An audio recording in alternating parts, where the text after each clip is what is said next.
Wednesday morning, let's rise and shine. Separate your bed from your behind. Tell the stranger sleeping next to you to get the hell out, you've got things to do. Wednesday morning, the week's half done. Try to sober up, it's time to run. There's only 3 days left working from 9 to 5. Then it's party time.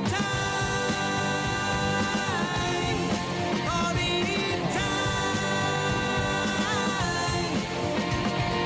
Just a little more work to do. Let's get on up and get the damn thing through. Then we'll get back to numbing our minds. Hump day. Hump day. It's finally here. Looking pretty good, too. Not too shabby. Partly cloudy, maybe some sun, 78-ish. And then some rain moves in tomorrow and continues throughout the day and maybe into Friday as well. It was so weird. I was driving to work this morning, and there was like 1-2 block stretch where it must have just rained in like one little tiny area. I'm like, it rained? Sprinkler? No, I thought that too. Like, could a yard, be extended? Nope, it was like a 1-2 block area of rain. Little shower. Hydrant? I don't think so. Mm-mm. Street sweeper? Nope.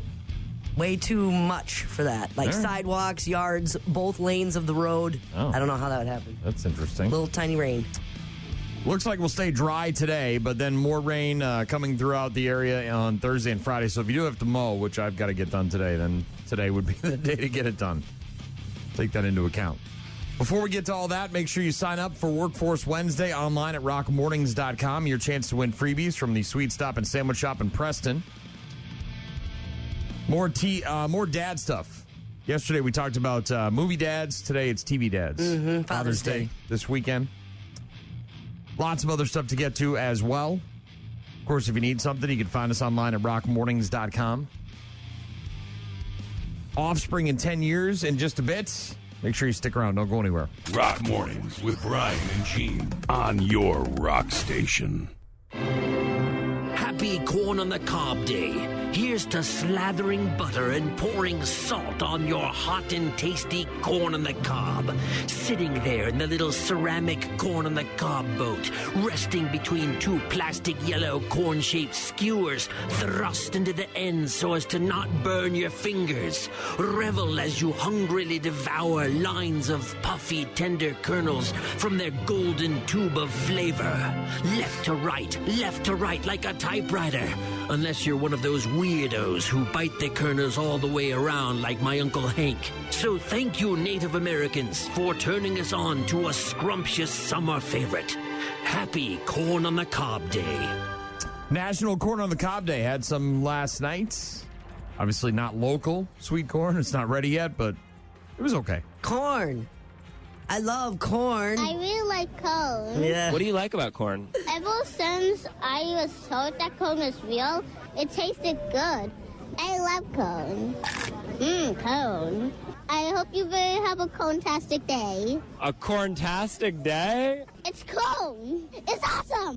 That dude's enthusiasm about a vegetable is everything I need. That remix, corn. Ever since I found out it was real. Best part, corn. right there. Best part. Ever since I found out that corn was real. Yeah. What a way to describe corn. That kid is wonderful. Passionate. National Corn on the Cob Day. Also International Corgi Day. I know a lot of people have corgis. Mm-hmm. Big floofy butts, right? National Cheese Day. Love me some cheese. National Cognac Day. Also National Hug Your Cat Day. Oh, I feel like everybody's been sharing that, hugging cats, for a while now, like a week or a month or something. Mr. Cricket doesn't really appreciate a good hug. No. He does like to be held, and he likes to sit on your lap, but in terms of a hug, I mean, he'll suffer through it. He's not one of those cats that'll attack you, but he's not a big fan of the embrace. Hugging. Yeah, not a big fan of that. Anquan St. Junius found guilty of reckless homicide in the fatal stabbing of another man, which occurred in La Crosse in 2019. The jury yesterday reaching a verdict on the second-degree homicide charge after 2 hours of deliberations.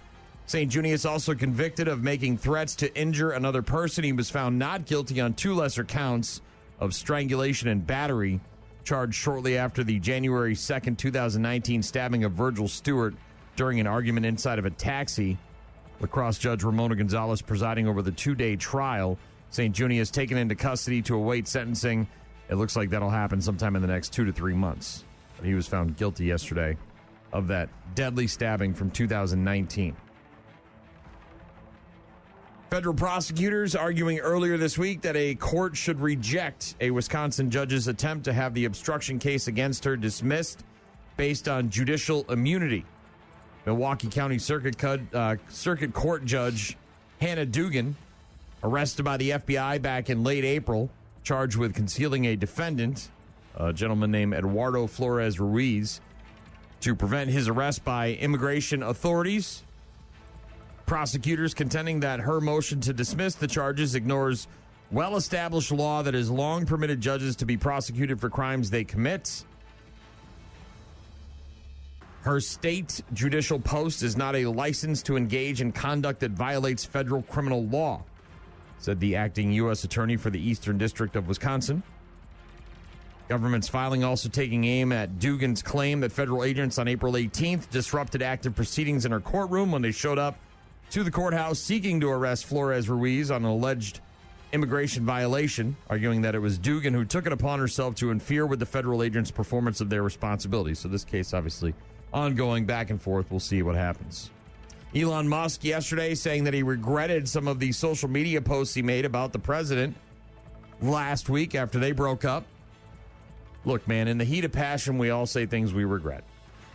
And He's had some time to calm down put the and clear his head. Well, Trump got to him and probably said, "Hey, look, dude, you can't be saying this stuff about me." Like, come on, bro. What is it going to take to get you back on the right side of the fence here? But yeah, you can't put that toothpaste back in the tube. It's already out. Elon Musk and Trump engaging in a public feud over social media, largely triggered by Musk's opposition to the Trump One Big Beautiful Bill Act tax and spending bill. But it seems like maybe they smoothed those sheets out. No more wrinkles in those sheets. But Elon Musk walking it back a little bit, saying that but again, you can't undo those tweets, man. Can't undo them. Black River Falls, a man pleading guilty in the connection to wildfires that were set in Jackson County in between April and August of 2023. 46-year-old Daniel Johnson pleading guilty to 3 of the 8 counts of intentionally setting the fire to another's land. The other 5 counts were dismissed, but read in. 1 count of possession of THC as his second offense was also dismissed, but read in. Sentencing hearing set for June 24th. According to the criminal complaint, the sizes of the individual fires range from several feet in diameter to 16 or more acres. The complaint said it is believed the value of the damage as a result of the fires exceeds $100. While searching his home, investigators found over 4 pounds of green leafy substance that field tested positive for THC. So this guy's setting fires outside and inside. Elsewhere, obviously, L.A., riots, protests, things are crazy there. People are burning cars, I think the curfew rocks. went into effect, though. And there was a curfew, yeah. Police began mass arrests last night of protesters after an emergency curfew came into effect for part of downtown L.A. It will be in place until 6 a.m. today, which obviously is still a couple hours for them.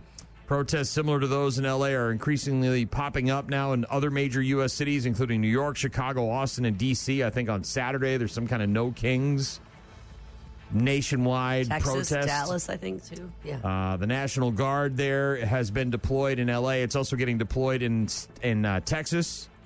Members of the Texas National Guard deployed to various locations in the state ahead of the planned protests this week. And the military obviously on their way to deal with some of the situations in L.A., but a curfew in effect and lots of people getting arrested for breaking curfew. It's Rock Mornings with Brian and Gene. Sounds like that there may be some impact today, not as severe as a couple weeks ago, but for the Canadian wildfire smoke again this afternoon and into this evening.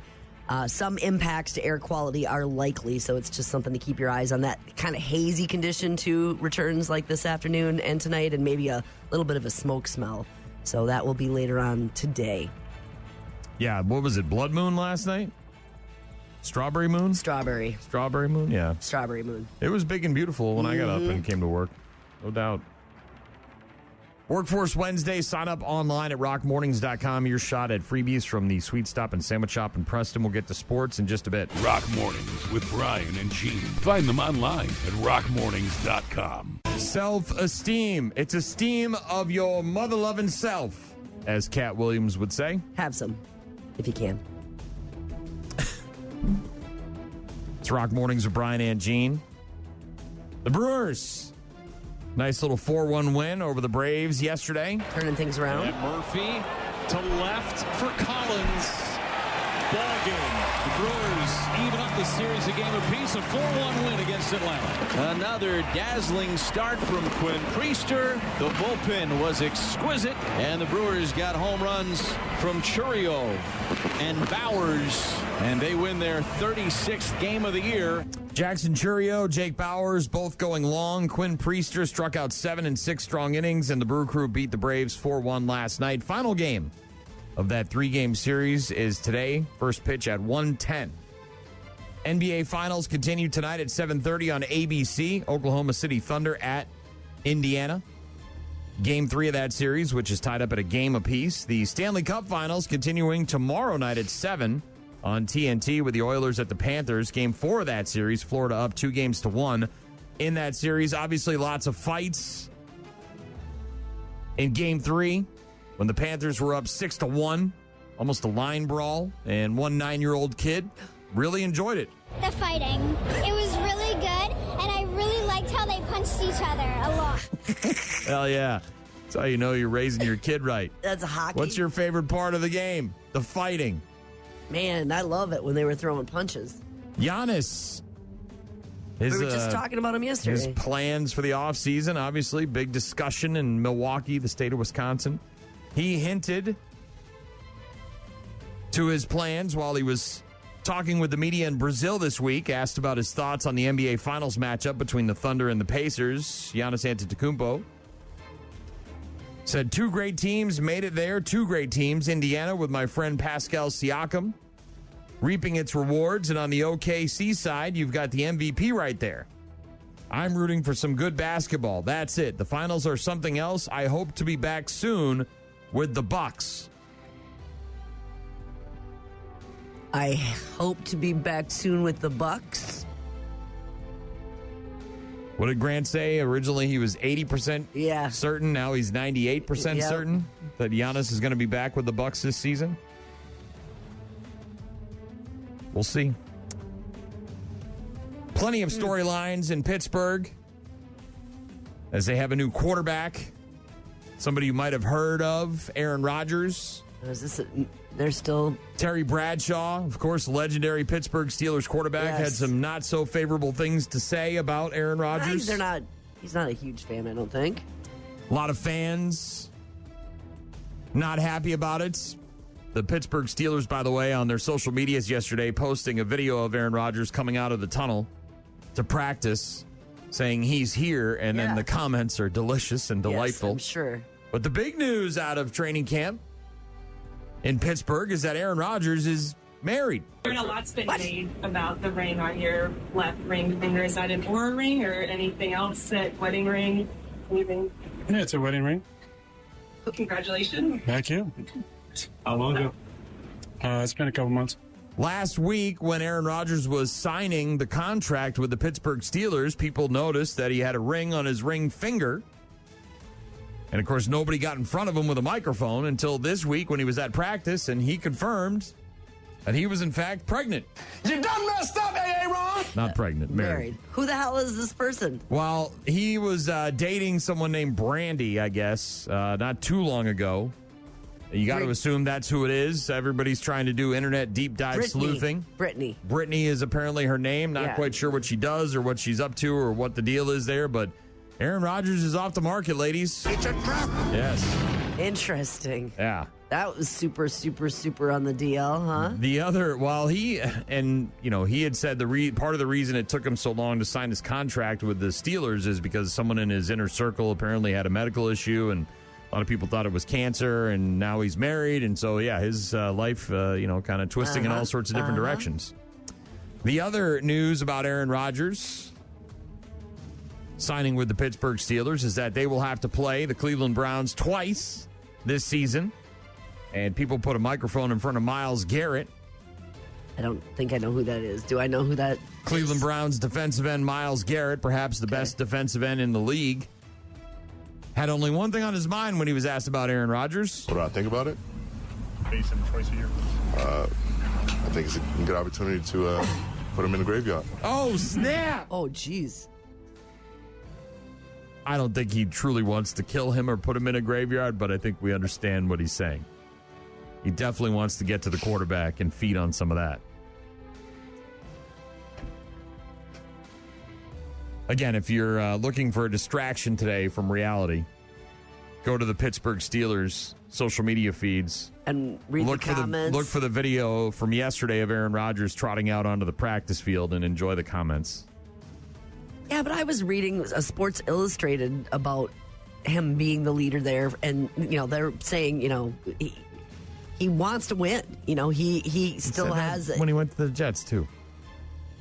You can say that. It doesn't but mean he's surrounded by a much better organization, probably, and talent, right? The Steelers are right. 100% a better organization than the New York Jets. 100%. But you're a 41-year-old quarterback who seemingly doesn't really care all that much about football. It took you forever to sign the contract. You're kind of a weird dude.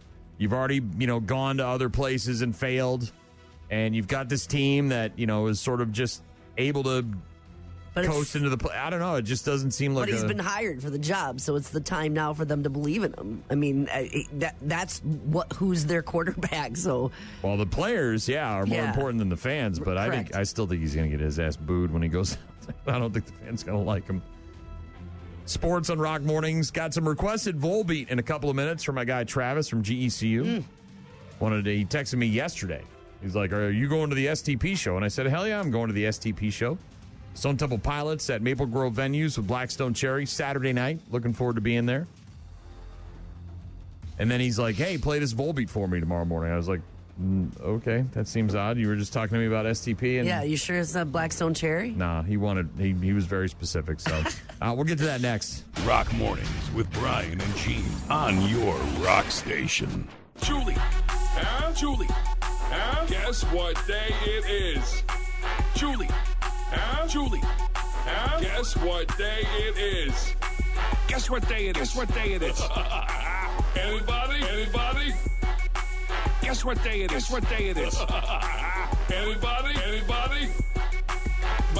Mike. What day is it, Mike?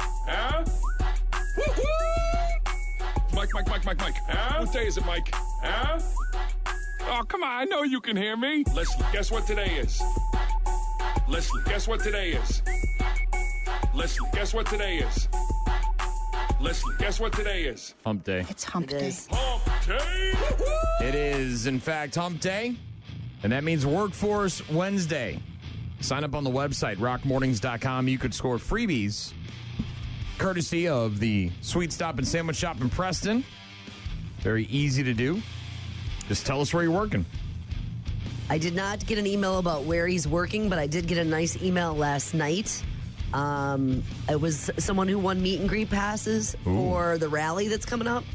And they were very excited about that and emailed me last night saying that they shaved their head back in 2008 or 9 for 3 days grace tickets. Actually, I shaved their head, apparently. You shaved my beautiful hair off back in 08 or 09 I kind of remember that. for 3 days grace tickets. I can't wait to meet Drowning Pool. Thanks for getting me hooked up and keeping rock alive. I'm Adam, by the way. I think I kind of remember that, yeah. I shaved, apparently, his head. Not the first man you shaved. Thanks, Adam. I appreciate it. Won't be the last. Game 3 of the NBA Finals tonight on ABC. Ooh. The Pacers hosting the Oklahoma City Thunder. That series, of course, knotted up at a game apiece. Season 7 premiere of The Real Housewives of Miami on Bravo. Tune in for that one. First season finale of Sherlock and Daughter on the CW. Also today, Titan. Yeah. Titan. Remember Titan, the Ocean Gate guy? Yeah. I'd like to be remembered as an innovator. I think it was General MacArthur said, you're remembered for the rules you break. And, I've broken some rules to make this. I think I've broken them with logic and good engineering behind me. The carbon fiber and titanium, there's a rule you don't do that. Well, I did. Dude, if you're going underwater in a submersible to see the Titanic, the last thing you want to do is get on a submersible with a guy who broke the rules and went and cut corners. So, yeah, it's called Titan, the Ocean Gate Disaster. It's on Netflix, a documentary special about the 2023 Titan submersible implosion. There was no way of knowing when Titan was going to fail, but it was a mathematical certainty that it would fail. Stockton saw an opportunity to restart tourist visits to Titanic. Stockton fully believed in what he was doing and that it would work. He wanted fame.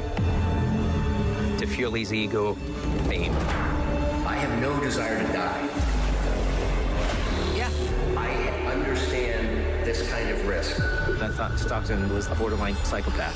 How do you manage a person like that? Who owns the company? This is one of the safest things I will ever do. Nobody spoke up. He would ruin somebody's life. Stockton said Bonnie is going to be our next lead pilot. Are you nuts? I'm an accountant.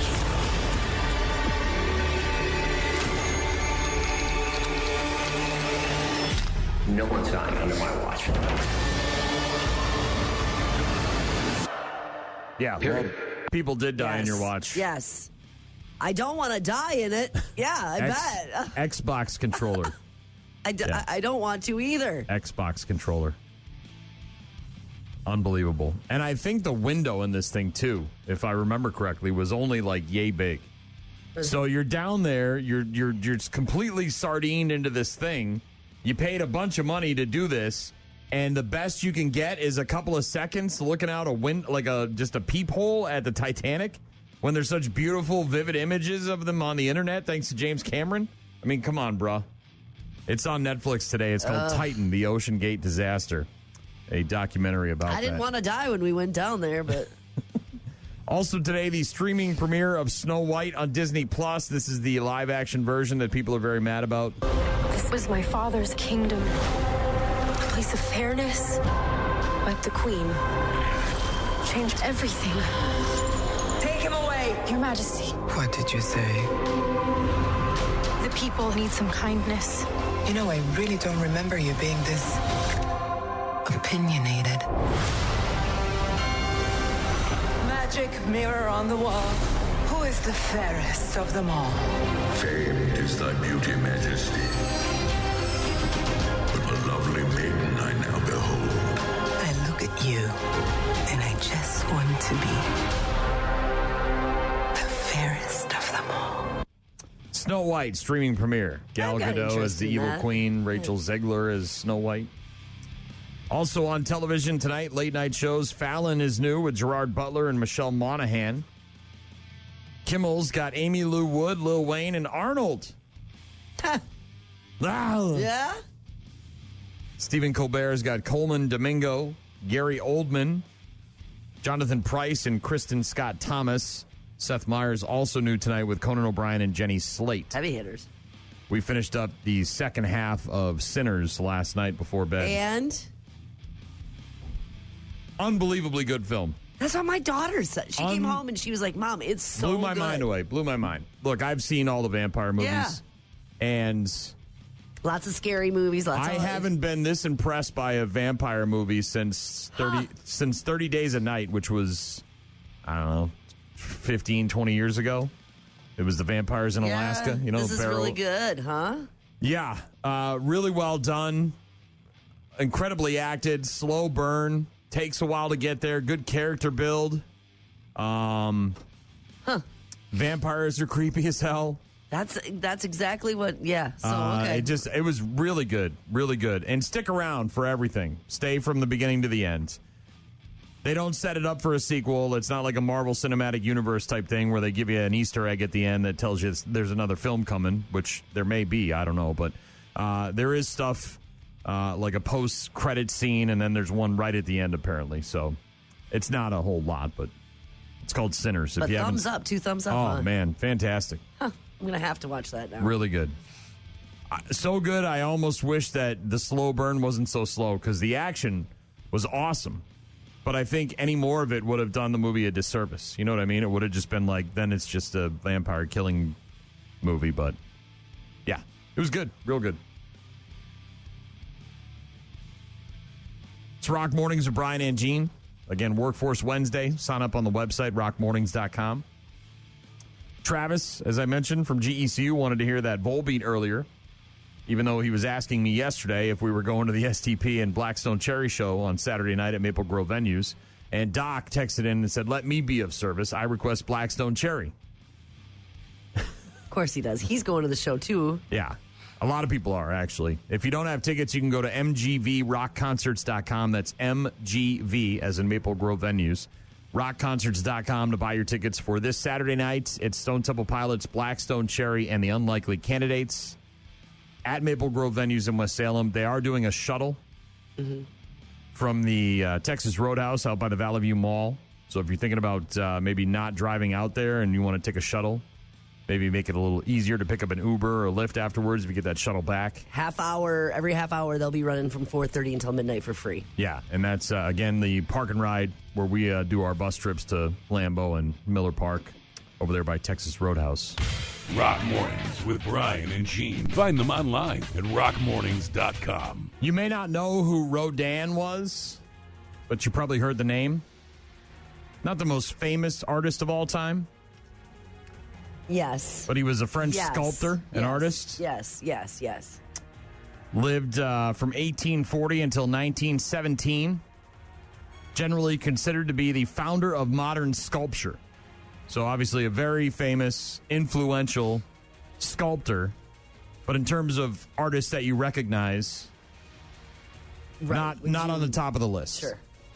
But this guy has obviously got a bunch of work out there. It's all very valuable. And one of his pieces of work... Oh, geez, just turned up somewhere or something? Yeah. So there's a family in France who found out that a small sculpture that they've been keeping next to their family photos was worth about $1 million. Shut up. They thought it was a reproduction of a very famous Rodin piece, but it's the real deal. It's from the early 1890s, and it just sold at auction for almost $1 million. The small marble sculpture, thought to be a copy of Rodin's work, turned out to be the real deal, selling for $1 million at an auction in France on Monday. The sculpture is called Despair, a figure of a woman hugging her knees and holding one foot. It's a work by the famed sculptor from 1892 that disappeared after being sold at auction in 1906. The owners of Despair, oh my gosh, obviously very excited about their windfall. The piece they believed to be a Rodin copy was confirmed as authentic by some sort of association that confirms these kind of things after a 6-week probe. 6 weeks. 6 weeks they had to go through all of the carbon tests, all the stuff that they got to do. An auctioneer in France described it as an extremely rare find, and the work was put up for auction and eventually sold for about $1 million American. Yeah. The family who owned it said it sat on their piano for years. Can you imagine? Yeah. Just sitting there next to their family photos on top of their piano. And they knew that it was a... Right, they knew that it was a sculpture. They thought it was a... Reproduction. Something you get at a gift shop. Sculpture. Yes. Yeah. Not the case. The real deal Holyfield. Well, why would you think you probably have a Rodin in your house? I wonder... But I love that. How many times do you think in your life, and there's no way to guesstimate or put a number on it or quantify it, how many times in your life do you think you've been at like a yard sale or an estate sale? Never. And there's been something like that, a comic book or a baseball card or some sort of Probably historical never. Piece of art. Because it happens so infrequently. But that's what I like when you're watching the Antique Roadshow and they're like, I bought it for... I got this dirty $10 at I got this dirty soap holder thing and put my toothbrush in it and that's worth $10 billion. Yes. What? It's a famous painting. A normally hashtag Florida man is saved for bad news with happy music. But this hashtag Florida man gets his story a little earlier in the morning because he's an elementary school principal who incentivizes his kids to do well in school by punishing himself. Not the first guy, definitely not the last guy. Like pie in the face stuff? Yeah, like so the head? guy's name is Matt Dyer, and he's the principal at Pinecrest Elementary, about 30 miles outside of Fort Myers, Florida. And every year, he starts the year by promising to do something crazy and wild if the students hit different goals. Yep. This is so great because kids really will rally around this call to action. They really will. Well, and especially if it's something like jumping out of a plane, which is what he did this year. He slept on the roof of the school before. Yeah. He got slimed. Kids love the slime. Love it. Let him hit him in the face with the pies. Yep. They love that. Classic. This year, he promised to jump out of a plane if they crushed an accelerated reading challenge, which they did. Said his wife wasn't very thrilled, but he ended up going skydiving last month and filmed it all for the kids. You've had me sleep on top of the building before and have the kid waving to the kids as they leave on the weekend. Pies in the face. We've done water balloons. Well, our kids got their 25,000 reading points, so this is their gift. You jumping out of an airplane. Congratulations, kids. My wife, not quite as excited about that skydiving experience. The excitement that you get to see on their faces, again, we get to see it every day because we celebrate them coming into school. But seeing them celebrate me or celebrate us when they see us have accomplishments, it's awesome to see that they're as engaged in our lives as we are in theirs. I dress up as Buddy the Elf right before our Christmas break, and I pass out candy and syrup to our teachers before they come in. That's awesome. Water balloons. Yeah, that's the kind pies of in the face. Yep. Slime. Yep. Sleeping on the roof. But this year, the principal there in Florida decided to jump out of a plane. Get off my plane. That's so great. Exactly what he did. It sounds fun. When it comes to his next challenge, it's all about sparking joy and adventure in his students. I don't want to go to work at a place where I'm not going to have fun, and I don't think kids want to learn at a place where they're not having fun as well. Well, yeah, and look, there's some, bribery happening there, which is fine. Because the byproduct of that is the kids are having fun, they're learning, they're hitting their goals, and it's not at their expense. Awesome happens with their principal. Very awesome. And it sounds like not just for that challenge, which is something, and I don't know how you top jumping out of a plane next year, but also just the things throughout the year, like the Buddy the Elf. It's not just a one and done. It sounds like that's kind of the spirit of the school. Rock Mornings with Brian and Gene on Workforce Wednesday. Sign up online at rockmornings.com. We've got Father's Day stuff coming up in just a bit. Rock Mornings with Brian and Gene. Start your day with Rock Mornings. Psyched about Father's Day? They make wonderful gifts for Father's Day, too. It's a perfect gift for anyone. You got something this Sunday that's not a gift you throw away. All you have to do is try. He's not another mother tie. Not another coffee mug or necktie. I beg you. Father's Day, another year. Time to show who you hope in. Here's a tip on what to buy. Please, not another mother tie. Please. Thank you very much. Father's Day this weekend. Don't forget about Dad. Look. Grandpa, somebody who was a father figure to you. A mug or tie will do just fine. At the end of the day, it will. But maybe not a mug or a tie. Nice big thick steak. Gonna do that. Little game of catch in the backyard. Maybe a card. Mm-hmm. Gift card. Watch a movie together as we discussed yesterday. Watch a movie. Yeah, yesterday we were talking about some of the top movie dads of all time. According to a list at yardbarker.com, they put together a list of the best TV dads of all time as well. We had a few suggestions yesterday. These are no-brainers.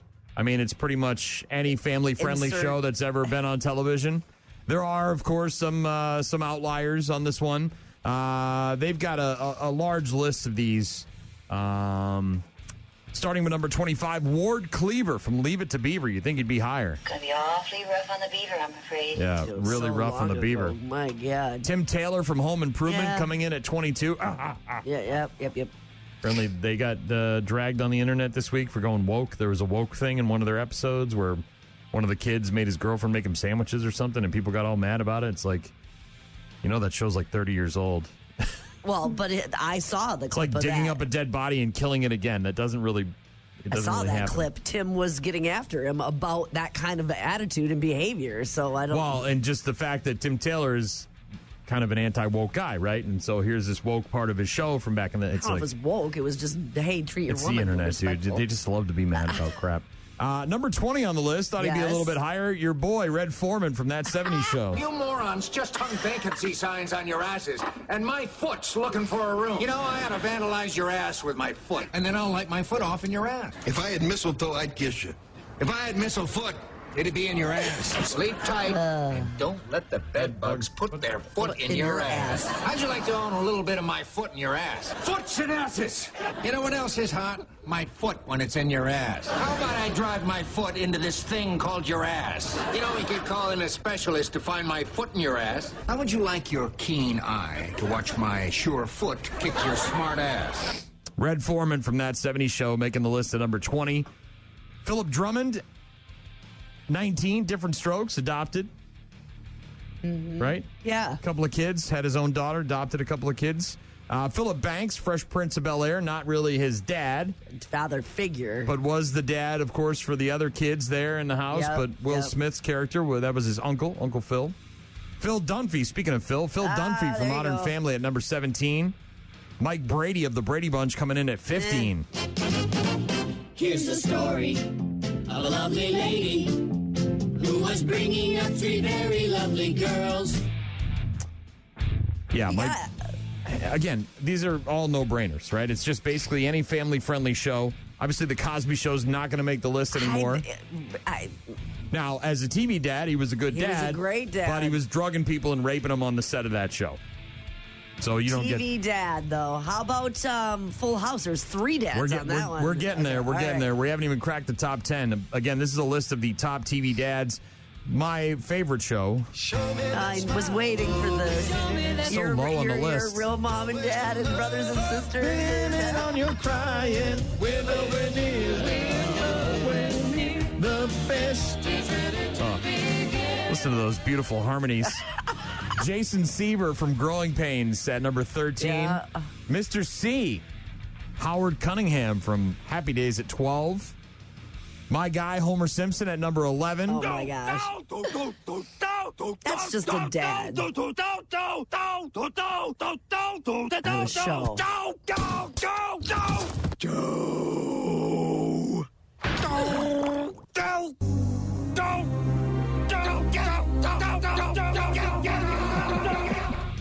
Look, say what you want about Homer being an idiot. The guy loves his family and does whatever he can to make them happy. And he no longer chokes Bart, right? Didn't they eliminate that from the show because they didn't want to influence other people? Herman Munster from the Munsters at number 10. Yeah, as you mentioned, Full House. You've got 3 dads. Well, the actual dad, Danny Tanner, Bob Saget's character. But they were all helping raise the kids. Making the list at number 7. Uncle Joey, Uncle Jesse. They were all part of My 3 dads, right? the upbringing. Number 6 on the list of the best TV dads is Dan Connor from Roseanne. Huh. Yeah. I saw a news report earlier today that Roseanne apparently said that after she got tossed from the show because of the Ambien-fueled tweeting that she was doing. And it kept going. The show went on as the Connors as opposed to Roseanne. They apparently, after the dust settled, came to her and wanted her to appear in the show as a ghost. As an apparition? Can you come in and just float around and talk to them and freak them out? And tweet? Yes. Nope. Didn't want to do that. No. Yeah, Dan Connor from Roseanne coming in at number 6 on the list. Number 5 on the list, Eddie Winslow's father, Carl Winslow from Family Matters. Let that Urkel kid come into his house unannounced all the time. Again, family-friendly comedies, always going to make the list. Bob from Bob's Burgers at number 4. I've never watched an episode of that show. Have you? No, I don't know. Best TV dads of all time, Archie Bunker coming in at number 3. Again, kind of an outlier. You are a meathead. you call me? I'm meathead, dead from the neck up. Meathead. Oh, yeah, now I see what your idea of a free country is. You're free to say anything you want, but if anyone disagrees with you, they're either thrown into jail or called a meathead, right? That's right, because this is America, land that I love.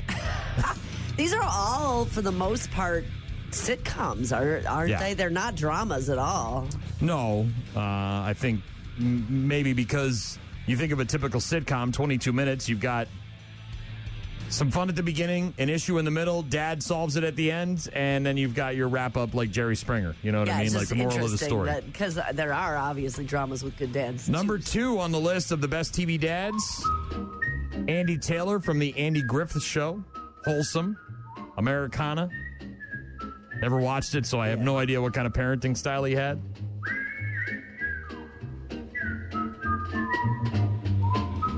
Sheriff in town, right? That was the deal. When your dad's a sheriff, you got to be on your best behavior. Yeah. Good behavior and law-abiding citizens. And a surprising spot, number 1 on the list of the best TV dads of all time, Al effing Bundy. Where the beer gives you gas, but the Bundys kick ass.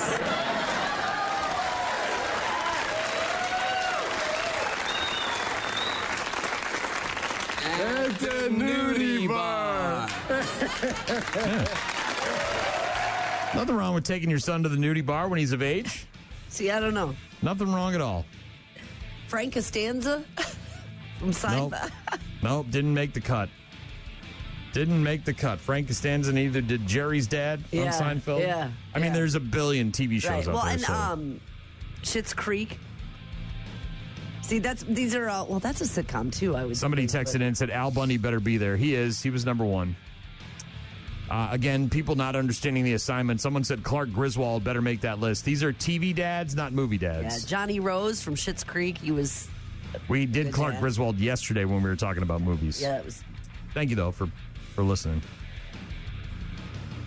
No shortage of good dads on TV or in movies. Also, no shortage of bad dads. Father's Day this weekend. Shameless. Have you ever seen that show? No, everybody tells me I got to watch it. I don't know. We're just about to the final season of Night Court. We're just about at the final season, so we're on the precipice of trying to pick a new show to watch. That guy's a bad dad. Yeah, that is a bad dad. Frank Gallagher, bad dad, super bad. I'll take your word for it until I watch the very show. Bad. Sports coming up after Motley Crue. Shout out to Devil. Rock Mornings with Brian and Gene. Find the daily podcast at rockmornings.com. The Brewers with a nice 4-1 win over the Braves last night look to take the series later today. First pitch 1:10. Ooh, nice afternoon game, huh? Third and final game of this 3-game series. NBA Finals continuing tonight at 7 o'clock on ABC, actually 7:30 tip-off. Oklahoma City Thunder at the Indiana Pacers. Game 3 of that series, which is tied up at a game apiece. The Stanley Cup Finals tomorrow night at 7 on TNT with the Oilers and Panthers. Game 4 of that. Florida up 2-1. Ram, as in Dodge Ram, is going to return to NASCAR next year in the Truck Series, a comeback that the company believes is the first step towards launching a stock car program in the Top Cup Series. Ram left NASCAR after the 2012 season, will race in the third-tier Truck Series alongside Ford, Chevy, and Toyota. It becomes the first new manufacturer to enter NASCAR at the national level since 2007. So Dodge Ram's trying to mount a comeback. Deion Sanders, ill out of the office recently, has been at his estate in Texas dealing with an unspecified health issue as the school's annual summer football camps began last week. Timetable for his return is unknown, but last Sunday, his son, Deion Sanders Jr., appeared on a YouTube live stream from the home and said his father was, quote, feeling well. So not quite sure what's going on there, but Deion Sanders dealing with something. Is he still going to be the coach? Is that still... I would assume so. Okay, I can't imagine. We haven't heard it different. But 2025 College World Series beginning on Friday, goes through Monday, the 23rd at the least. 2 games scheduled each day from Friday through Wednesday. The first game will start at 1 o'clock each of those days, with the second game starting at 6 o'clock. On Friday, you've got Arizona taking on Coastal Carolina. Then you've got Louisville and Oregon State. Friday night, UCLA matched up against Murray State. Then Saturday, you've got LSU, Arkansas. And, College World Series getting underway this weekend. College baseball. Last but not least, Dick Vitale, 86 years young, earlier this week. Got a couple of gifts. Okay. Courtesy of ESPN.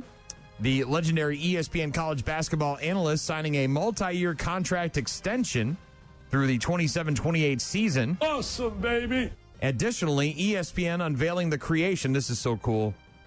I love to see things like this happen during a person's life.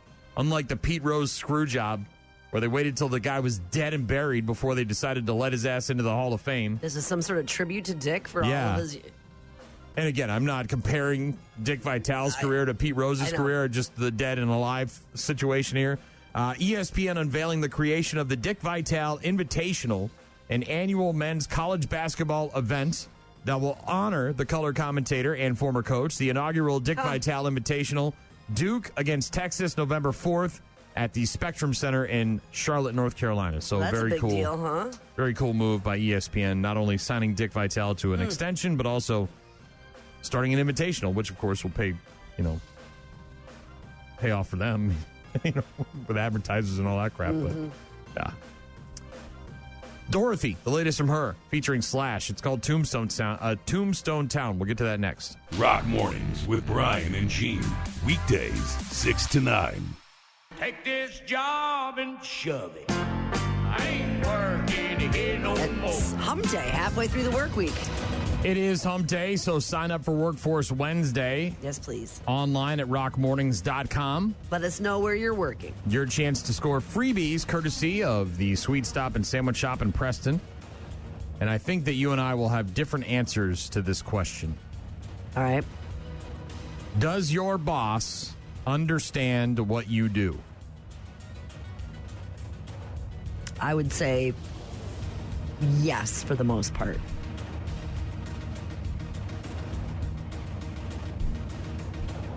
Yes, for the most part. There are certainly nuances or maybe the amount of juggling and stuff like that happens, maybe not quite grasping, but I think in large boxes, yes. Almost half of people say no. I'm sure. I think it depends on the kind of corporate structure you have. Right? Oh, yeah, of course. How large is your company? Yeah. How many bosses are in between the boss? Where's the management's, yes. Where are you putting in your hours every day? Is it off Right. Are you on site? Are you out? Yeah. Yeah. 46% of people in a new poll said their boss or manager rarely or only somewhat understand their contributions at work. What would you say you do here? I don't know exactly. What do you do here? 44% of employees say they've been overlooked for raises, promotions, or special projects. How much is that? 46? Is that what you said? 46% of people in a new poll said their boss or manager rarely or only somewhat understands their contributions at work. Meanwhile, 44% of employees say they have been overlooked for raises, promotions, or special projects because management doesn't really get their skill sets. I'm surprised that's not higher, actually. That jumps up, by the way, to 62% for Gen Zers. There you go. 48% of people in this poll said they think their contributions are consistently undervalued by leadership. And 43% of people say they get feedback from their boss that doesn't really line up with the work they've done. So it's about half for everything. I mean, a little less than, but about a half of the workforce is feeling those kinds of sentiments. They feel disconnected from their boss because their boss is disconnected from reality. Yeah. It's about half. Yeah. So the other half are feeling like there's some connection and they get it and they understand and the raises, the money opportunities don't pass them by, and the other half are. But yeah, 46% of people in a new poll said their boss or manager rarely or only somewhat understands their contributions at work. Well, I generally come in at least 15 minutes late. I use the side door. That way Lumberg can't see me. And after that, I just sort of space out for about an hour. Space out? Yeah, I just stare at my desk. But it looks like I'm working. I do that for probably another hour after lunch, too. I'd say in a given week, I probably only do about 15 minutes of real, actual work. That's not very much work. That's not. Just trying to avoid the boss. Yeah. Coming around talking about TPS reports. 46% of people say their boss does not understand what they do. What would you say would you do here? What kind of contributions they make. Yeah. Got some text messages about TV dads. I'm sure of it. Ogre said Walter White, Breaking Bad. Look how hard he worked to provide for his family. Again, I don't know if producing methamphetamine after you get a cancer diagnosis is the best way to help your family.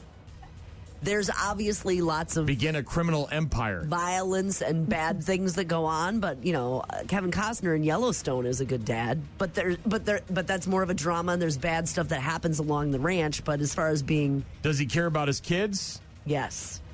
Is it the best way to go about? And his wife died when they were young, so he's been the sole provider. I mean, so I would, there's some deep ties, but there's also bad things that happen. Right. Again, much like John McClane in Die Hard, I don't know if starting a criminal empire and dealing methamphetamine is the best way to be a family man, to be a dad. Well, it was just interesting that most of the dads on that list were from sitcoms, comedies. Rob said, I just tuned in. Did Homer Simpson make the list? He did. He did. He was number 11. Also got a text from someone who asked if Al Bundy was on the list, and I said, yeah, he was number 1. Mm-hmm. Cherie texted in earlier when we were talking about that principal who was skydiving after his students reached some sort of performance plateau. Yeah, it was a reading challenge, and all of the kiddos at the school met it over the course of the year, and so he jumped out of a plane. The principal did. Cherie said, where was that principal when I was in school? Yeah, there wasn't a lot of positive reinforcement when we were in school. The pie in the face is a classic. That happens at a lot of schools. Those teachers always stood out, though. Or the though, shave the head. Because they were so rare. Those teachers that were interesting and fun and did different things and not easy. Not the easy teacher with the cart in the movie and all that stuff. I mean, yeah, you remember those teachers because you didn't have to do any work. But the teacher that engaged you made you want to be a part of it and do your best. Usually a science teacher, right? You got props. That helps. The music teacher sometimes. History, language. I guess if you're passionate for those two things. Yeah. And you've got to... Well, it depends on how interesting the teacher is. That's what I think. I'll never forget Madame Michaud because of the way she erased the chalkboard. She wasn't a very good teacher. She would get the little spittle, and it would be the little white spittle on the corners of her mouth. You also remember those teachers, too. And then she would, for whatever reason, if this hand was going, this hand was going, too. She couldn't pat her head and rub her belly if you tried. She'd she'd go up to the chalkboard, and she would start erasing... hands. In French class with this hand, and then all of a sudden this hand was going like this too. Even though there wasn't an eraser in it, she was just... And we laughed and laughed and laughed at her expense. And whatever. I don't know anything about her. She's probably dead now, but yeah. Madame Michaud. En français, monsieur. You know who didn't make that list, though, was old show, but Michael Landon from Little House on the Prairie. Not on that list. Yeah. It'll be interesting to see what we get for texts here for people commenting on that. But yeah. Rockmornings.com if you want to get in touch with us about TV dads or about whether or not your boss understands what you do at work. Whatever you want to text and be part of the program. And don't forget to sign up for Workforce Wednesday, too. That's online at rockmornings.com. Chop suey. Rock Mornings with Brian and Gene. Find them online at rockmornings.com.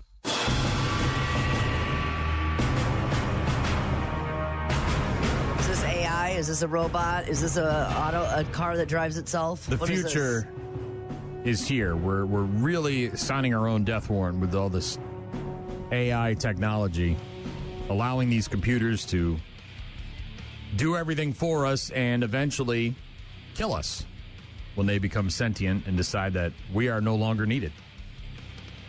Turn us into batteries like the Matrix. This is crazy to me. Match.com. Yep. Popular dating website, right? Releasing their 14th annual Singles in America report. Telling us about the things that they find in working with singles. Is that it? Like all the stuff about singles, all the data, all the stuff. All the questions. So data on it, okay? Where are you meeting people? How are you meeting people? What's important to you? All that How stuff. long you been single? How many dates have you gone on? That kind of stuff. And some of the most interesting stats from the report are about how many people are using AI when it comes to dating. 1 in 4 singles are now using AI to help with dating, up 333% from last year. A extremely large increase. How, excuse my ignorance here, but how does AI help with dating? Well, I'm glad you asked, Gene. That includes help with things like your profile, sending messages, or screening for compatibility. 26% of people say they have done it before, including half of Gen Z. I Those guess if you've got profiles are dumb. If you have to write them off on a lot of websites, I mean, I've tried with my friend, and I put her on a number of different web, and you got to... Right. Well, here's the thing, too. Like, if you don't have the time to go through and read every single thing that's on someone's profile, you can feed that into, I'm assuming, some kind of AI thing. And it's going to... And it searches for those. Cleanse and finds the ones that match and... Which is usually... Yeah, it's like when you're on Amazon and you're looking for something, right? You filter it by price or by location or whatever. Recommendation. Yep. Recommendation. 16% or 1 in 6 people overall say they've even interacted with AI as a romantic companion before, which is the line that they used in the report. So 16% of people, 1 out of every 6, according to this Match.com report, 14th Annual Singles in America report, are dating AI. Or have dated AI. They have even, quote, interacted with AI as a romantic companion before. Is that like practicing? I don't know. Please tell us. The example listed in the poll was using AI for the type of companionship or emotional support you'd normally get from a romantic partner. So, yes, talking about robot boyfriends and girlfriends, at least short-term ones. So, simulating a relationship so you're ready to go when you get out into the world? Is that what this is? A third of Gen Zers and a quarter of millennials say they have used AI like that.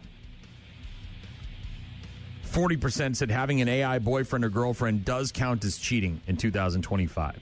So AI companions used advanced language models and machine learning and other AI technologies to create engaging and personalized interactions. We are so doomed. That can mimic that feeling of a romantic connection. We are so doomed. We can't go out and just talk to regular-ass people. We have to let a computer teach us. What does the computer know? Available around the clock.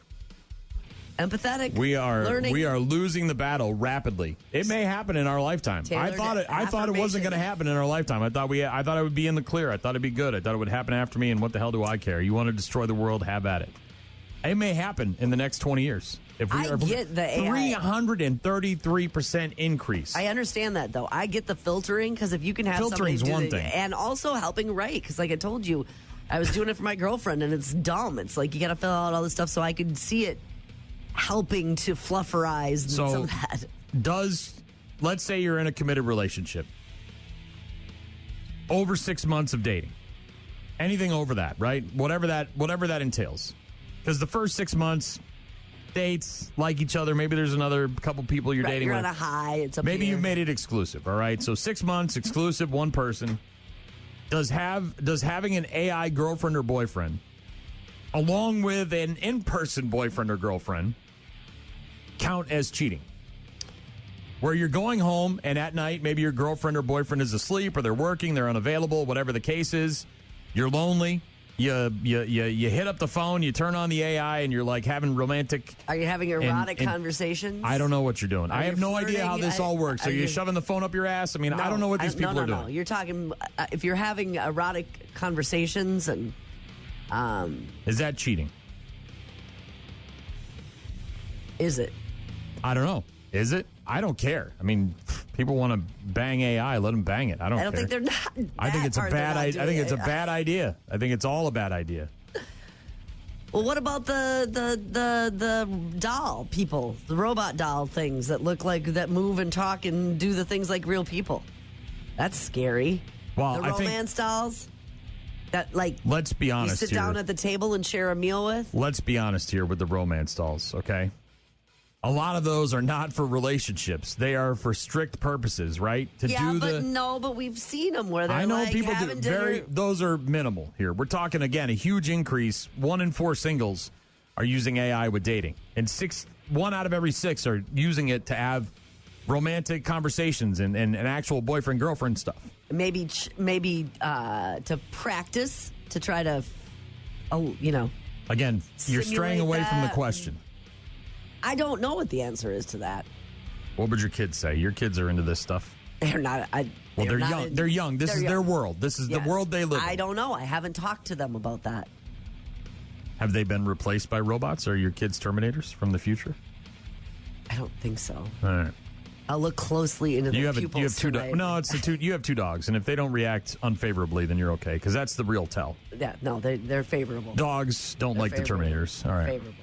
So you're safe for now. But I don't know, what would I think if my husband was having Put yourself in that erotic There you go. Put yourself in the box. conversations with a It doesn't. You go to the erotic. I'm talking about venting and hearing them out and going to them for companionship or listening. Yes, or empathizing, I mean all the things that you would think of a relationship, right? It would not. No, I don't like. That doesn't sound great. That sounds like you're replacing me with somebody else. But it's That's not a real person. Right? It's a computer. It's an AI. It's something you can unplug, hopefully. I don't know why we're going down this road I just don't get it. What are we doing? Why are we signing our own death warrant? Continues to befuddle me. Can you marry AI? Yeah, I'm sure. Some lady married a house, and some lady married a train station. Some guy married a pool float. I mean, people marry inanimate objects all the time. Remember the lady that what would the inanimate the lady that made a be? doll? She made her own sex doll out of her tube socks at home, and she married that guy, and then she got pregnant 3 times from him. I mean, we've seen it all. So yeah. I mean, I get if it's an actual robot, you could probably marry because that's a physical thing. But if it's just AI, which is, what are you marrying your laptop?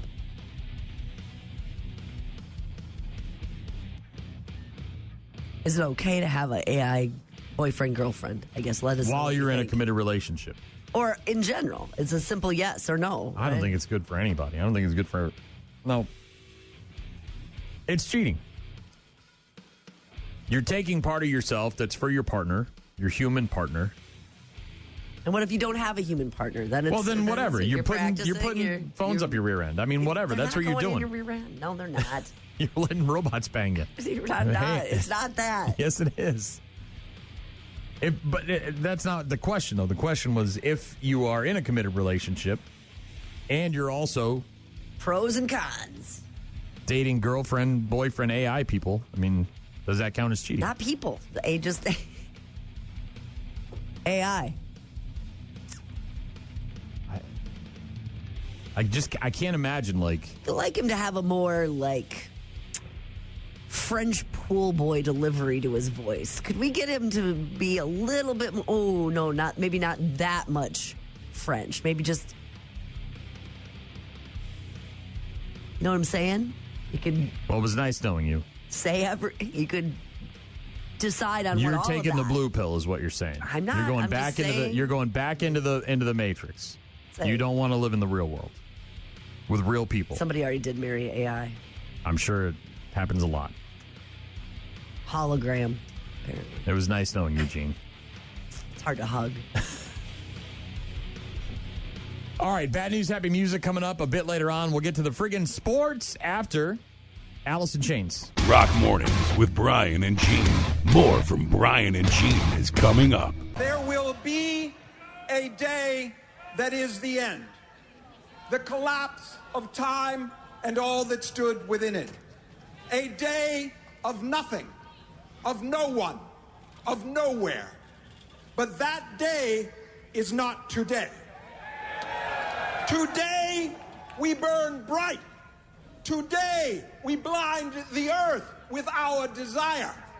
And while it is still ours, we will bend history to witness this moment, to witness this man. The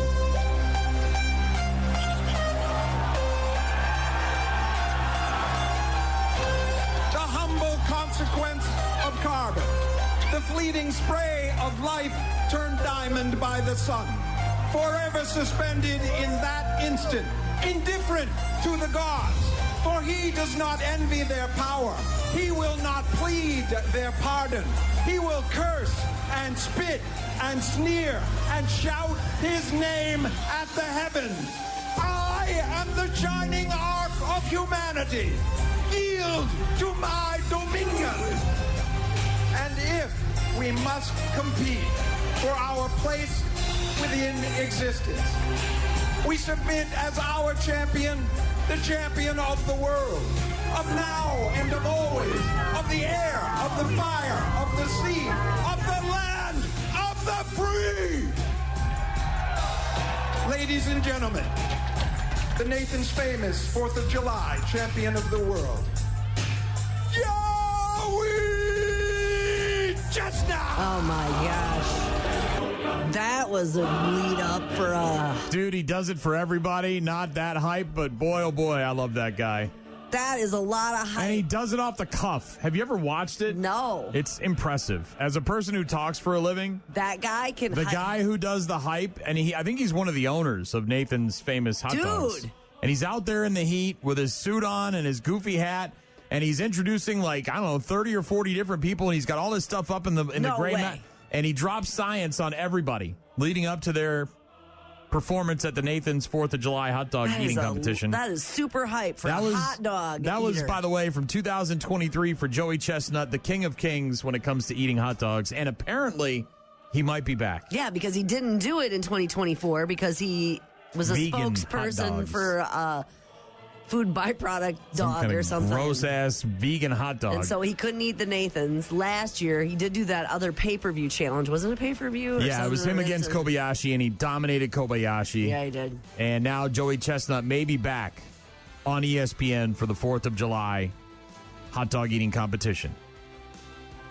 Jaws in Major League Eating actively negotiating to get the 16-time champion back to doing what he does best on Independence Day.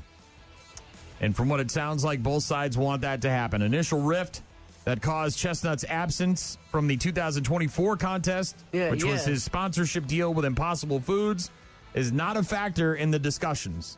So maybe they're just saying, hey, you know what, dude? Our ratings sucked last year because you weren't a part of this. We want you back.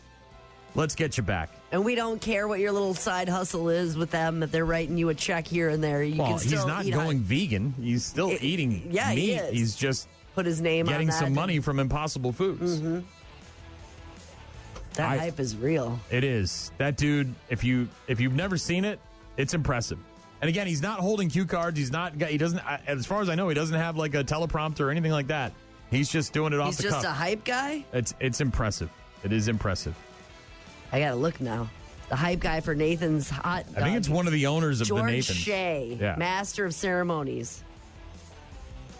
He's been the and he's done it since the early 1990s. Yeah, a long time. Elaborate and often poetic introductions like we just heard. Mm-hmm. Showmanship. I'm sure he writes it all down and practices it. I'm guessing it's not something he just does completely off the cuff, but man, it's impressive to watch. Joey Chestnut possibly returning to the 4th of July hot dog eating competition on Coney Island. Fingers crossed. Bad News, Happy Music is coming up in just a couple of minutes. Do not go anywhere. Rock Mornings with Brian and Gene. Find them online at rockmornings.com. You're about to enter a beautiful, exciting, wonderful new world. A cockroach living in your nostril. Now that's just nasty. Add in some haven't pooped for 30 days. Poop is raining from the ceilings. Poop. And sprinkle in some hashtag Florida Man for flavor. Florida Man. Florida Man. Florida Man. Florida Man. Florida Man. Florida Man. Florida Man quits his Burger King job, steals all of their chicken nuggets. It's bad news. Bad news. With happy music. Let's rock. A town in Pennsylvania has launched a new pothole fixing program. Okay, I like this. They've got a bunch of potholes and they need to be fixed. The program is called Fill My Hole. Hell yeah, it is. And if you're wondering if they are aware of the double entendre, I'm sure it's purposeful. They are. In their announcements, they say their Fill My Hole program makes it easy for residents to report potholes electronically so they can get taken care of. They add, quote, all holes, no waiting. Giggity, giggity, giggity. So you take a picture of your hole and send it in, and then they decide if yours is bigger or needs more attention than other holes, and then quote, that's how they prioritize.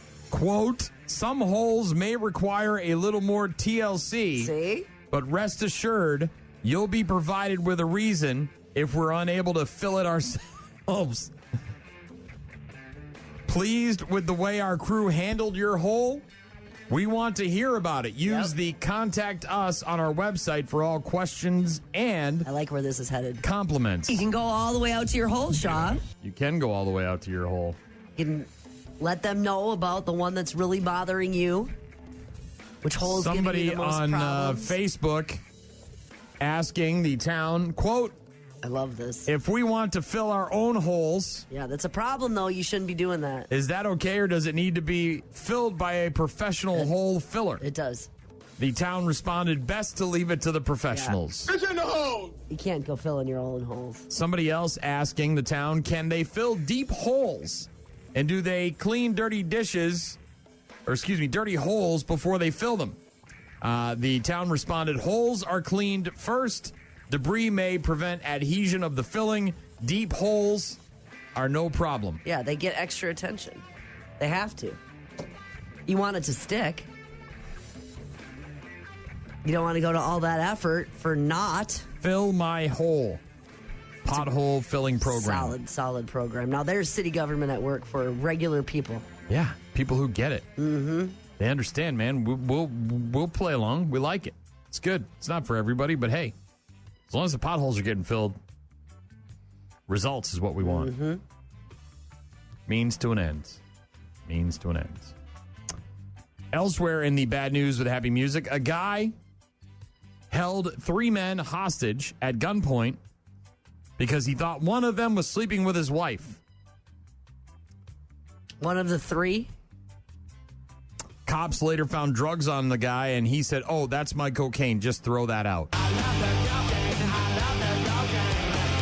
That's just my bag of cocaine. Why don't you throw that away, officer?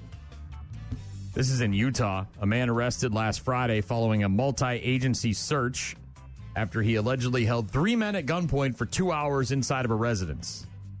So he showed up at this residence. There happened to be these 3 guys there. He thought one of them was sleeping, so he keeps them all. How would you pronounce his name? R-O-G-E-L-I-O. Rogelio? R-O-G? R-O-G-E-L-I-O. Rogelio? Sure. This guy, taken into custody, booked on 12 felony charges, including pew pew multiple misdemeanors. Police say that this guy forced his way into a home, accusing the victims of sleeping with his wife and holding them captive at gunpoint. Yep.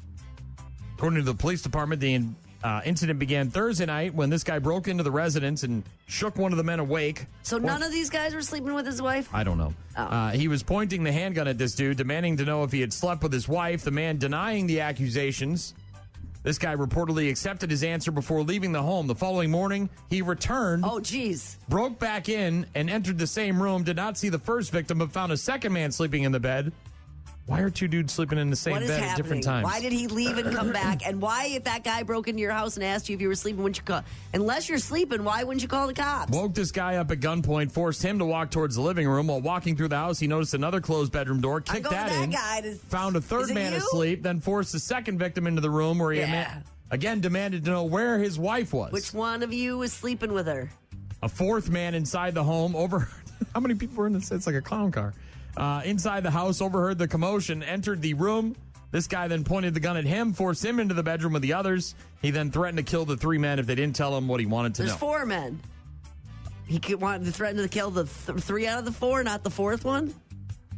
While being booked into the jail after the officers arrived and arrested this dude, asked whether or not he had any drugs or weapons on him. He denied having anything, but officers later found a small vial of what appeared to be cocaine. When he was confronted, he said, oh, That's my cocaine. Just throw that out. Cocaine's a hell of a drug. That's mine, and you could just pitch that. You're right next to a receptacle. Just toss it right in there. Thank you. You got a burial plan? You getting incinerated? You getting buried? What are you doing? You gotten there yet? Not sure? I will be cremated. Okay. Was that too personal? You could have said, I don't want to answer that. No, it's okay. I don't mind answering that. And there are particular places I've instructed my people to take parts of that. Me. It's okay when you burn the body in its ashes, but man, if you hack somebody up and you're like, put my hand over here. I'd like a leg. Throw my head. Floribama. Doesn't sound as good. Same difference, right, though? The farm I grew up on. I don't know. An appendage of some sort. Well, you're biodegradable. Eventually you'll break down, become part of the earth, one way or the other. Why is this a question? I didn't even know this existed. This is brand new to me. You can become one with the earth? Is this what you're talking about, those places? Well, sort of. Boil in a bag funerals. Apparently becoming a thing in the UK. The alternative method is already available in other places, and it does involve dissolving a body. Not boiling it like in hot water, but obviously some sort of acid. And then flushing your body and whatever's left down the drain. Can you tell from my face I'm disgusted? Boil in a bag funerals could become very popular and available in the UK, as the controversial method has been criticized as being disrespectful. Apparently, it's already available in other countries. Maybe it's a cheap and easy way to get rid of bodies, right? You're not taking up any lands. You don't that. I guess. It works Maybe to dissolve. I have to think about it a little bit more. It dissolves the bodies and flushes them down a drain. So they're liquefied. The process produces a liquid that is disposed of as wastewater. There's some kind of weird, I don't know, maybe it's cannon-looking coffin thing. Looks like a weird, angry telescope. Bodies are corroded using alkaline chemicals and water at very high temperatures. The body loaded into a pressure vessel, so you're pressure cooked. Vessel is heated to around 160 degrees Celsius or 320 degrees Fahrenheit. Is this this is like legal?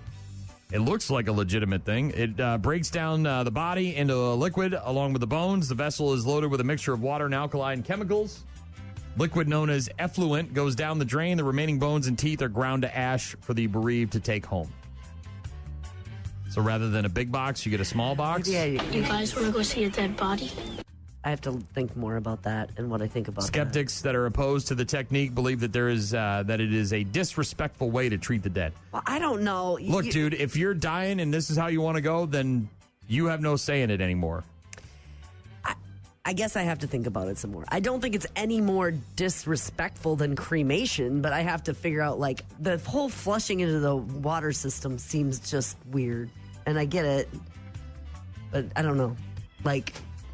Boil in a bag. I don't know. Even though you're not really in a bag. There's currently no regulatory framework on the practice. That's what I was wondering. Well, in other countries, there probably isn't, but they don't care. They're doing it. England, they probably have to get some kind of... It's a banned in the UK right now, but apparently they're looking into it. I don't know. It happened again, and I love it when it happens. A man was gored by a bison in Yellowstone Park National Park yesterday after he got too close to the bison. Well, yeah, that's how they gore you. This is about 9:45 in the morning. Upper Geyser Basin at Old Faithful, a man from New Jersey, gored after a large group of visitors approached the bison too closely. The man sustained minor injuries, transported to an emergency. Be okay. By emergency medical personnel. Incident under investigation. This is now the second bison event in over a month. Well, a Florida man gored by a bison in May in Yellowstone National Park after coming too close to it. Tourist season. Yeah. That's why. Park officials said the wildlife animals can be aggressive if the visitors don't respect their space, and that visitors should never approach wildlife. I say keep doing it. Keep doing it, because maybe it'll start to thin the herd. And stupid people who are not breeding is a good thing for the rest of the history of man. Well, yeah. It's May, June, July, August, September. Those are the big months. Let's weed these idiots out. Going to national parks. So nature takes its course. They've just never heard of. Maybe they're from the cities and big city and they don't know any better. I don't understand how you could. This isn't day one. Everybody knows you don't get too close to the bison. A moose. Everybody knows. Moosages. You know why these things are behind fences at zoos? They're far away. Because they'll kill you. That's why. He got gored. He's gonna minor injuries, which is a bummer. You're hoping for maybe maybe more dramatic goring. Yeah, something with the horn up the rear end. Maybe gutting him. Mm-hmm. I have no sympathy for those people whatsoever. I don't have sympathy for a lot of people, but those people in particular, they don't get any sympathy from me. Last but not least, Gene, this is a good one. I don't know what's going on with raccoons recently, but they are the soup du jour this week. They are. The little baby one that was caught on the Ring camera, with his hands up in the air, but all wet and very looking cute. Adorable. The meth coon in the back of the lady's car, We right? talked about that. She's living in a tent now as opposed to her car. with She's her not going to pet. give him up. Is this another baby one? Is this a cocaine? All right, I'm going raccoon? to give this one my best southern accent. This is from Kentucky. Ready? Okay. Ooh, is it on bourbon? Did it drink some bourbon? A 40-year-old man in Kentucky, yes, named Jonathan Mason, was arrested for releasing a wild raccoon into a bar. Allegedly did it because they'd thrown his ass out. Warned him not to return. Hey, Jonathan, don't you come back here now. The raccoon did bite somebody when it got in the bar. No specifics on that, unfortunately, according to the news story on the internets. But it sounds like that person gonna be okay. The police said they are familiar with this guy, Jonathan Mason, who they have dubbed, the police down there have dubbed this man Cowboy Cody. Yeehaw! Back in December, Cowboy Cody drunkenly rode a mule into a liquor store. The mule was taken away by the police. The same guy? After Cowboy Cody was arrested. Then a couple days later, Cowboy Cody got hammered again. Unsuccessfully tried to retake his mule. So he was arrested for a second time. Not sure where the mule was. I don't know. So the stable? The police station stable? But now this 40-year-old named Cowboy Cody has been arrested again for getting drunk, getting kicked out of a bar, coming back on his horse. He came back on his horse? And throwing his raccoon into the bar. On a mule? On a horse? On a mule? I'm not sure if he was riding his horse. Where did he go to get the raccoon? I don't know. He threw the raccoon into the bar, but I don't know if he was riding a horse that time around. But so he left and then went. Where do you just get? Look, we have made stupid people famous for years. Kardashians, the Robertsons, all these people from the South, the Gator guy, the Handbilly Catfish, and all the Tigers, Tiger King. The Tiger guy. Get this guy a show. Cowboy Cody. Cowboy Cody. I'd watch him all day. Get drunk and throw raccoons around. Ride a mule. I bet he's got some good bathtub gin out in a still in the middle of the woods. And maybe not. Maybe a tooth or two. Bad dental work. Is that what you're saying? Oh, Cowboy Cody. Oh, boy. Yeah. Did he have the raccoon at the ready, or did he have to go find it? That's what I'm saying. Where did he go get it? It was like, he's got a good beard. Kind of like, oh, yeah. You know, like, apparently he trapped a raccoon earlier the day on his farm and had been carrying it around with him. I don't know when I might need it. It's my to-go raccoon. It's my to-go raccoon. Did you hear that? This is my Tuesday one. This is my Tuesday raccoon. He trapped it earlier on the day on his farm and had been carrying it around with him.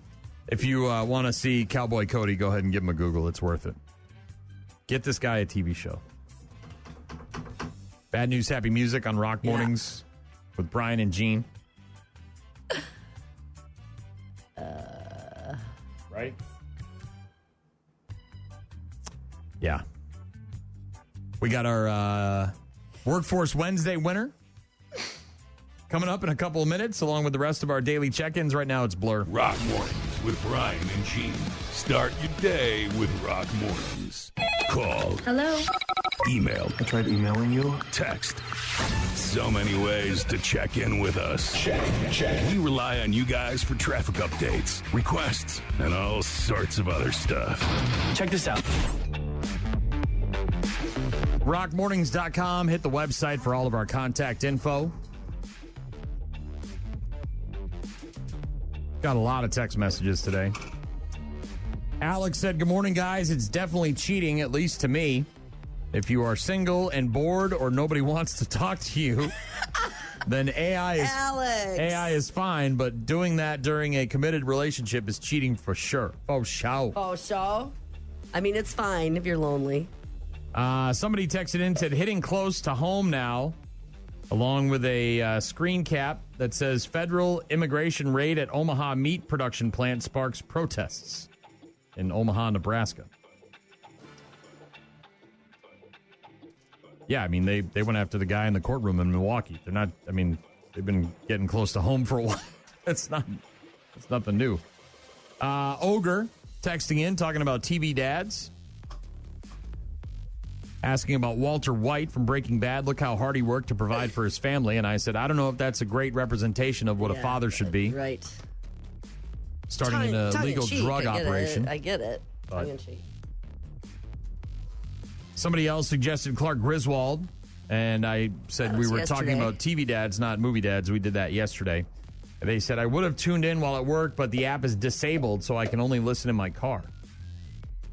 Sorry to hear that. It's not. Rob wondering if Homer Simpson made the list. He did. He was number 11 of TV dads.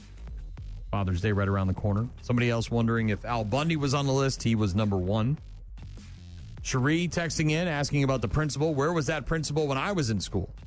The principal who challenged the kids to a reading competition that lasted basically all school year. And then when they met the goal, he jumped out of an airplane. But he's getting to the point where it's going to be hard to top it. You know, what's your topper? Yeah, for jumping out of a plane. Doc said, let me be of service. I request Blackstone Cherry. Did that earlier. Looking forward to seeing them Saturday night at Maple Grove venues. I got a message from Pickles.